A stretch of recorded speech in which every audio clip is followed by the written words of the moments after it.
Hello viewers, எல்லாரும் எப்படி இருக்கீங்க? நம்ம இந்த செடியெல்லாம் எடுத்தோம்ல, என்ன செடி பொன்னாங்கண்ணி கீரை. அதில் குச்செல்லாம் எடுத்து இந்த பாருங்க, ஒரு க்ரோ பேக்கில் மட்டும் என்ன செஞ்சுருக்கேன், நட்டு விட்ருக்கேன். இன்னும் 2 க்ரோ பேக்கில் நடணும். அதுக்கு நேரம் இல்லை. இப்போ இந்த ஒரு க்ரோ பேக் வந்து இதுவும் என்ன செய்ய போகிறேன், அரைக்கீரை போட்டு விட போகிறேன். இதில் வந்து மல்லிச்செடி தூவியிருக்கேன். இந்த இதுலேயும் என்ன செய்ய போகிறேன், மல்லிச்செடி, இதுலேயும் மல்லிச்செடி தான் தூவி விட போகிறேன். இந்த 2லேயும் மல்லிச்செடி. இதில் வந்து வெந்தயக்கீரை மழையோட ஒரு இடம் போட்டு எல்லாமே என்ன செஞ்சிச்சு, வம்பா போயிடுச்சு. இனிமேல் மழை அடுத்து வராது அப்படிங்காங்க. சரியில்லை, எப்படின்னு பார்ப்போம். நம்ம என்ன செய்வோம், மல்லிச்செடி, வெந்தயம், அடுத்து அரைக்கீரை, பொன்னாங்கண்ணி இன்னும் 2 3 இதில் இருக்குது. எடுத்து வைக்கிறதுக்கு என்ன செய்யலாம், நேரம் இல்லை நமக்கு. அதனால் என்ன செய்யலை, அதை நான் எடுக்கலை. அதை நான் 2 நாள் கழித்து என்ன செய்யணும், எடுக்கணும். இந்த காலேஜ் போனாங்கன்னா காலையிலே சமையலை முடிச்சிருவோம். இப்போ காலேஜ் லீவ்னால மத்தியானம் சமைக்கிறோமா, காலை டிஃபனை தனியாக பண்ணிவிட்டு நான் அப்படியே அசால்ட்டாக லேட்டாக இது பண்ண செய்ய எல்லாமே லேட்டாக செய்கிறோமா, அதனால் மத்தியானம் தான் சமைக்க வேண்டியிருக்குது. அதனால் நமக்கு டைம் வந்து கிடைக்க மாட்டேங்குது. அதனால் ஒரு இதில் தான் ஊனி விட்ருக்கேன். மிச்சதில் என்ன செய்யணும், நான் ஊனி விடுறேன். இதை போட்டுட்டு இப்படின்னு லேட்டாக மண்ணை மட்டும் நம்ம மேலே அப்படி தூவி விட்டால் போதும். தூவி விட்டோம்னா சரி, செடி நல்லா மல்லிச்செடி முளைக்க ஆரம்பிச்சிடும். இதுக்கு வந்து நம்ம கைட்டு தண்ணி தெளிக்கணும், இல்லைன்னா என்ன செய்யணும், ஸ்ப்ரேயரை வச்சு அடிச்சு விடணும். ஏன்னா மல்லிச்செடி வந்து ரொம்ப பொடுசாக வருமா, படார்னு உங்களுக்கு சாஞ்சிரும். அதனால நம்ம என்ன செய்யணும், ஸ்ப்ரேயரை வச்சு தான் என்ன செய்யணும், தண்ணி தெளிச்சு விடணும். நான் எல்லாத்தையும் அரைக்கீரை அடுத்து நான் போடுவோம். நம்ம இங்கே பாருங்க, இதில் மல்லிகை போட்டு என்ன செய்யாச்சு, நம்ம தண்ணி தெளிச்சாச்சு. அடுத்து இதில் என்ன செய்வோம், வெந்தயத்தை என்ன செஞ்சு விட்றோம், போட்டு விட்ருவோம். வெந்தயத்தை இந்த ஒரு கிண்டில் எடுத்து வச்சுருக்கேன். இதை என்ன செஞ்சு விட்ருவோம், போட்டுவிட்டு அது மேலே மண்ணை போட்டு மூடிச்சோம். சரி, வெந்தயம் வர்றதுக்கு 3 நாளையில் என்ன செஞ்சிடும், நமக்கு முளைச்சிரும். மல்லிச்செடி முளைக்க தான் என்ன செய்யும், 1 வாரம் ஆகும்.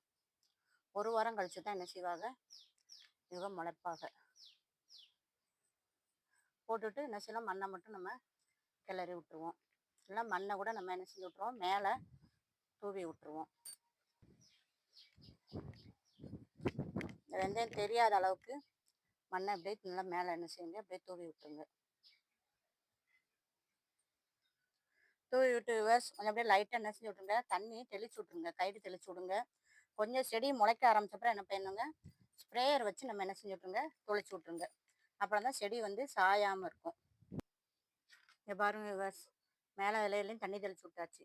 இது ஃப்ரிட்ஜ் மேலே இருக்குது, இந்த பாக்ஸ் தான் இது. அதே வேஸ்ட் பண்ணாமல் என்ன செய்யலாம், நம்ம செடி வளர்க்க பயன்படுத்திக்கலாம். இது ஒரு ஓட்டை சட்டி, இந்த கடாயின்னு சொல்லுவாங்களே அதுதான் இது. இது ஒரு ட்ரே வாங்கியிருந்தேன் செடி அடியில் வச்சுருக்கு.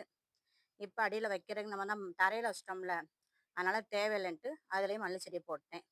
இப்போ என்ன செஞ்சு விட்ருவோம், நம்ம அரைக்கீரையை பாதி விட்டுருவோம். அரைக்கீரை அப்படியே நல்லா தூவி விட்டுட்டு மேலே என்ன செஞ்சு விட்ருவோம், மண் போட்டு விட்ருவோம். போட்டு விட்டோம்னா சரி, நம்ம இந்த 2 இதுலையுமே இதுலையும் 2ல் என்ன செஞ்சு விட்ருவோம், அரைக்கீரை போட்டு விட்ருவோம். 2லுமே விதையை போட்டாச்சு விவர்ஸ். இப்போ மேலே என்ன செஞ்சு விட்ருவோம், லைட்டாக மண்ணை தூவி விட்ருவோம். தூவி விட்டுனா சரி, இதுவும் என்ன செஞ்சிடும், 4 நாளையில் முளைப்பு வந்துடும். இப்போ தான் நம்ம தைப்பட்டத்துக்கு ரெடி ஆகி ஒன்று ஒன்றா விதை போட்டிருக்கோம். ஏற்கனவே வெண்டைக்காய் விதை போட்டிருந்தோம் பாருங்க, அது எப்படி முளைச்சிச்சு பாருங்க. 2 இலை விட்டு 4வது இலை வந்துருச்சு. என்னன்னு தெரியல, சீனி அரைக்கால 2 செடி தான் முளைச்சிருக்குது. இதில் போட்டது இது என்னது, பீட்ரூட்டு போட்டோம். இன்னும் அடுத்தாப்புல கேரட்டு போட்டோம். அப்புறமா காலிஃப்ளவர் போட்டோம். அந்த 3 முளைக்கலை எப்பயும் போல். இந்த 2 முளைச்சிருச்சு. இதே எடுத்து என்ன செய்யணும், க்ரோ பேக்கில் நட்டு விடணும். வீடியோ பிடிச்சா லைக் பண்ணுங்கள், சப்ஸ்கிரைப் பண்ணுங்கள். ஜோதி ஃபார்மிங்க எவ்வளோ சூப்பராக வந்திருக்கு பாருங்க. இது புதினா இந்த ஓரத்தில் வெயில் அடிக்குன்னு சொல்லி இங்கிட்ட தூக்கி வச்சுருக்கிறேன். அது கூட இந்த காட்ரோஸ் செடியை ஒன்று தூக்கி வச்சுருக்கேன். இது வெயில் போட்டு பூ பூத்துச்சுன்னா இந்த இருக்க செடிகளுக்கு என்ன செய்யும், இந்த இது தேனீக்கள் வரும். அதுக்காக இந்த கீரை போட்டுட்டு அதுலேயும் மேலே தண்ணி லைட்டாக தொளிச்சு விட்ருங்க விவர்ஸ். எந்த செடியும் வச்சாலும் சரி, முதல்ல நம்ம இந்த உயிர் தண்ணி தொளிச்சு விடணும். தொளிச்சு விட்டால் தான் என்ன செய்யும், நல்லா வேர் பிடிக்கவே ஆரம்பிக்கும். நம்ம அடியில் தண்ணி ஊற்றிட்டோம்ல அப்படின்ட்டு நம்ம என்ன செய்யக்கூடாது, இருக்கக்கூடாது. எந்த விதை போட்டாலும் சரி, எந்த செடி எடுத்து நட்டாலும் சரி, உடனே என்ன செய்யணும், தண்ணி நம்ம ஊற்றி விடணும். ஊற்றினா லைட்டாக அப்படியே தொளிச்சு விட்டா கூட போதும். இந்த சின்ன சின்ன விதைகளுக்கு தொளிச்சு விடுங்க. பெரிய செடி நட்டிங்கன்னா சரி, அப்படியே நல்லா ஊற்றி விட்டுருங்க. அப்புறம் தான் என்ன செய்யும், செடி நல்லா சிறப்பாக வரும். நான் அடுத்து நான் 3 நாள் கழித்து நம்ம பார்ப்போம் இதெல்லாம் முளைச்சிருக்குன்னு சொல்லி பார்ப்போம் விவர்ஸ். இங்கே பாருங்க விவர்ஸ், ஒரே ஒரு பட்டர் பீன்ஸ் தான் ஊனியிருந்தேன். பூ பாருங்க எத்தனை பூ வந்திருக்குன்னு. மேலே ஒரு காய் கிடக்கு பாருங்க, தெரியுதான்னு பாருங்க. இந்த ஒரு காய் கிடக்கு பார்த்தீங்களா? நிறைய காய் பட்டர் பீன்ஸும் வருது நமக்கு. எனக்குள்ளக்கே ஒரு பாவக்காய் செடின்னு சொல்லி போட்டிருந்த விதை பார்த்தா அது பீக்கங்காய் கொடியாக வருது. சரி அதுவும் நமக்கு நல்லது தான் அப்படின்ட்டு அதையும் அப்படியே வச்சு விட்டுட்டேன். இந்த பீக்கங்காவை எப்போ பிடுங்கலான்னு சொல்லுங்க விவர்ஸ். நான் இதுக்கு முன்னாடி வச்சதில்லை, நல்லா பெருசாகிடுச்சது. நீட்டு பீக்கங்கான்னு சொல்லி தான் விதை வாங்கினேன். அதனால் நீளமாக வருது.